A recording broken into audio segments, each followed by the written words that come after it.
how to ride a motorcycle in 60 seconds fast. You need to familiarize yourself with the controls. So here we have the clutch. The clutch helps you switch gears and shut power to the rear wheels. This is the gear shifter. The gear shifter helps you shift gears. Second, we have the throttle. The throttle, if you squeeze it towards yourself, it helps you move faster. Next, we have the front brakes. The front brakes help control the speed of the front tires. Then we have the rear brake, which you use your foot to control it.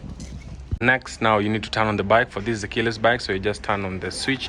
Then after that, you need to kill off the kill switch by clicking there.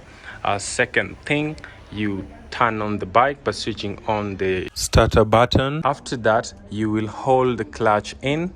While holding the clutch in, you're going to step and on the gear shifter to first gear, after which you're going to slowly release the clutch as you add some throttle, and the bike will start moving.